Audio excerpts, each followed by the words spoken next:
Hey there, welcome back. This review has been a long time coming, wanting to review this set in particular for about 4 years.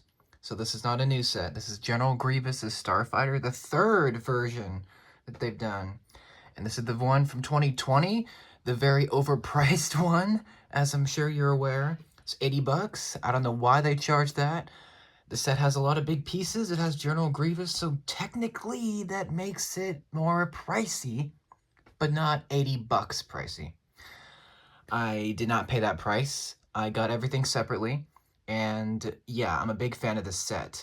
Before I bought this one, I actually traded my old one in. I did have the 2010 version, which I had for the longest time. Really like that set. Don't have it anymore, but I do have the memories, and I think this one it's much better in every way. There are a couple complaints, I'll go over that, but it does come with 3 minifigs, 487 pieces, and once again was 80 bucks. Why was this so much? Like, whatever, we'll move past it. I've made several videos on this set. In fact, other than the Slave one, which I think I made at least 6 videos, this set, I've made at least 7 videos on it, which is definitely much. It's a bit much looking back, but when this came out, I was really excited to get it, and having it in hand, it is amazing. I've always loved this ship. It appeared in the Clone Wars early seasons. It also appeared in Revenge of the Sith. I just think it's a great model. I always like this ship. Anyway, we'll take a look at the 3 minifigs. We get 3 of them. We'll start with the man himself, General Grievous. This is the newest version of him. So this is the white one. This is not new. This is the version from the film, and it's great. He's got 2 sabers here. He does have 2 extra arms. You can put 4 on him. But I like to have him with 2, and he looks really great. Let me see if I can zoom in. So you can see this detail. He's got great eye printing and he's just a very nice minifig. Obviously, compared to a normal fig, he's completely different because he's supposed to be a cyborg, right? They made him really accurate. I feel like my only 2 complaints, I wish he could move his head, but I really wish he was tan.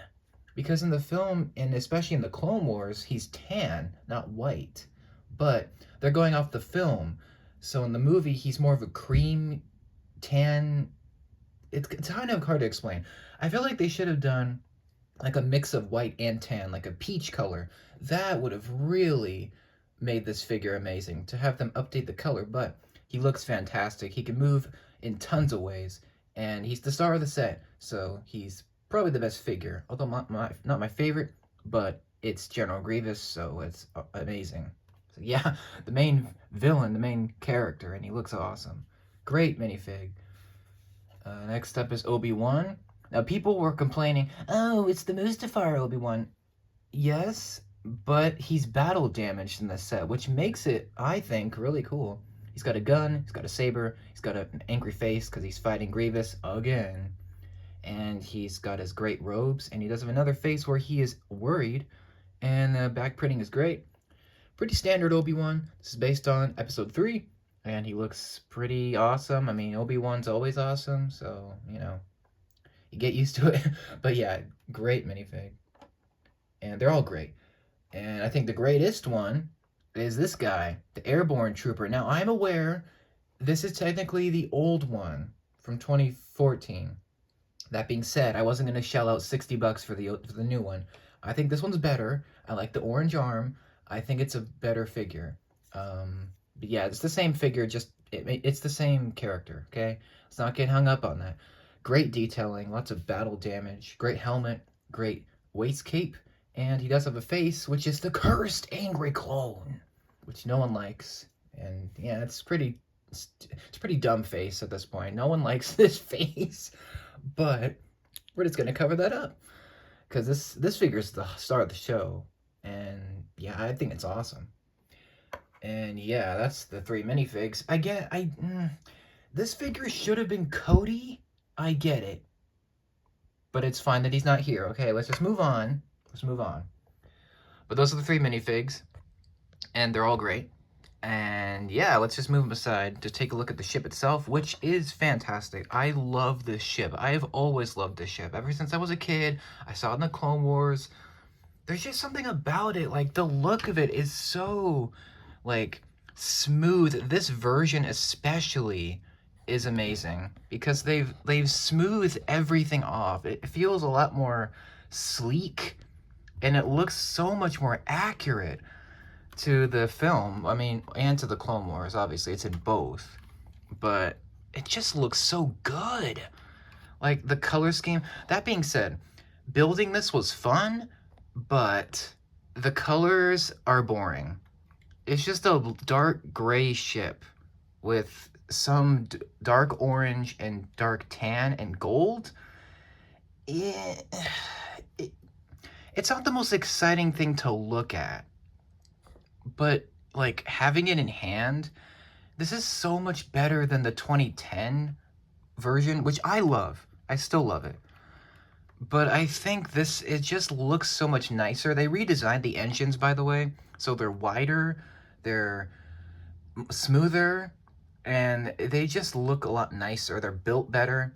It just has a bit better look to it, you know? So it does have several features. One of which is these stud shooters. You press them, they shoot. I kind of wish that these would have been cannons instead of, like, stud shooters. I don't know. On the old ones, they were cannons. But on this one, they're not. They're just meant to shoot stuff, which is fine. It's just a nitpick. The best feature, by far, is on the side of the engines, there's these big pods, right? But if you push this back, it actually it lets you see there's a secret compartment. Look at that. That's so cool. On the old set, it was a missile launcher, where on this set, it's a storage bay. So you can see two of his other sabers are in there. And there's a slight con with these. You have to kind of, like, put them in there carefully, and they kind of rattle around. So if you're gonna play with this and have them in there, just be aware it's gonna make some noise, but it looks really good. You can close it on up, closes with the clip, looks really good. And on the other side, I've actually put his extra arms, which you can't really see, but yeah, they're in there, and they rattle around, but they're in there. And, you know, you kind of have to fiddle with it. That's a little bit of a complaint. It's kind of wanting to work, not really. Look, there we go. So yeah, you got to fiddle with it. But I love the details that they got, like all these grills and the little flower pieces, and it's just really good. A lot of this set is big parts. So this is a big part, this big part, this big part, all of this. It's all big. There's a lot of big pieces, which may be why they charge $80, but it's not worth that much. It's just not big enough. Like Slave 1, that's worth $80. That's worth $100. Plus, I think it's just a bigger set, and you get more figures. So I don't know. That's just my opinion on that. But there is some more features. There is a missile launcher on the bottom. And on the old set, it was a bomb. You just take it off. But on this set, it's an actual missile shooter. And it's what I really love about this. It's the orange bolts, which they don't give you the orange ones. They're really rare. And I actually got 3 of them for free, so that's great. But yeah, you press this, it shoots them off. I put the grabbers there just to keep track of the other 2. But yeah, look at this. You get the orange ones. It's so good. You get the orange ones. I love that. And it matches, I don't know, it just has a Grievous look to it. I don't know. But yeah, you can shoot that off, and it's great. You got to be kind of careful, though, because if you're not careful, this thing will just fire, and you'll just hit someone's eye. And, you know, that's the end of them. So you got to be careful about that. Yeah.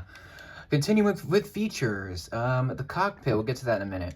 But we got the fin at the back. It's just like the old one. It can move up.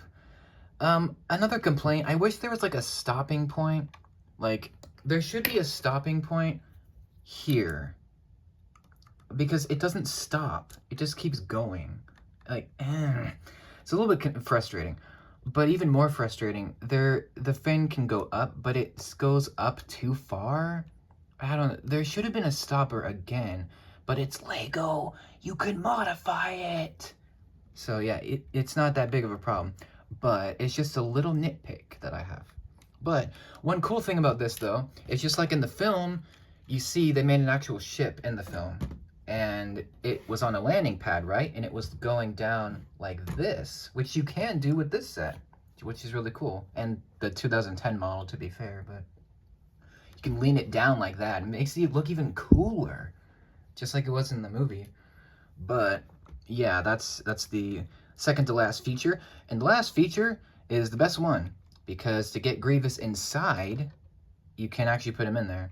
You can just slide it up like this, and it's so smooth. Look at this. It's so good. You can just slide it up, and it's really amazing. One of the nitpicks, again, why are these pieces black? They need to be dark gray. Why? Everything else is dark gray, but this, why? I guess they don't have the parts in that color, but come on. It's just a little bit frustrating, but you know what, who cares? Inside is a couple of control panels, some blue dots for some reason, and some control sticks in gray, and a big seat for Grievous to put in there. I'm not going to put him in there because he's already in his battle mode, but I'm just going to put Mr. Generic in there, just to close it in there, just to give you an example of what an actual minifig would look like. So it can fit other minifigs, not just Grievous, so you can fit like anyone you want, but you know, it's meant for Grievous, but you can put whoever you like in there. So that's cool. Something else that I find really weird, and it's a bit big nitpick, why is there tan circle pieces behind the cockpit? Like, why? It just, it breaks up the color scheme, but you know what? It's fine. It just bothers me a little bit. One more big nitpick. This is my biggest nitpick. Why is the back of this so open? Look, you can see the fin, right? But if you move the fin, look how much space there is. Why? Why is it so gapy? Like, I don't understand why this is open. This should be closed up. Because on the 2010 set, it was all closed up. But on this one, it's so open. I do not understand why there's no pieces to cover that tan piece. I don't know. That just kind of bothers me. But you know what? I can probably fix that. It's not that big of an issue. But that's really it for the set in terms of like the features. That's all it does. I do wish it should have came with a stand, like some kind of floating stand. Or even better, for 80 bucks, this should have come with the landing platform that they were fighting on. That would have been amazing. To have that entire like platform, like you build it, and then you put the ship on it. Like, wouldn't that be so much better? I don't know.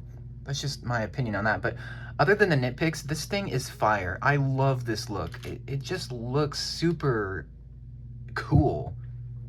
I don't know. Especially against a black background, I think. And it just, the gold really helps it, and I really like this dark orange. I think that really helps, and I love the sliding cockpit. And the cockpit, by the way, that's a unique piece to this set, and the old one. But I just think it's so much better than that other one. It feels good, and it's a really fun build, and it has a lot of cool features. Again, not 80 bucks worth, but it's really nice, especially if you're a big fan of Grievous like I am, and you don't have this, you have to get it. I mean, come on. It's a really nice ship, and it's like, it's not like an X-Wing or a Jedi fighter where it's so common. It's something that they don't really make that much, to be honest. They've only made it 3 times, once in 2007, once in 2010, and now 2020. So, you know, I just think it's an amazing ship. I always loved this ship, especially just the look of it. It's just so different, you know? It feels unique to Grievous, even though he mostly just uses it to run away. Still, it's a cool ship, and I love the look of it. I'm really happy to have it. I'm glad I didn't pay 80 bucks. And I don't know. I'm a big fan of this. I'm glad I finally have this review out. So I've been wanting to review it forever. So, yeah. Finally have everything in the set. So that's why it's finally coming out. But that's it. Let me know what you think. Do you like it? Do you not? Do you hate it? Do you love it? What do you think of the Belbalab 22 Bomber Fighter? That's his actual name. Or the Soulless one? And what do you think of the set? Do you like it? And do you think it got too much hate? And I don't know. What are your thoughts, good and bad? And anything I could improve on, let me know. And big fan of this one. You'll see it on the shelf for sure. So, yeah, that's about it. Thank you for watching. Thank you for your support. Stay tuned for at least one more video on this. And I will see you then. Take care and have a great day. Thank you for watching.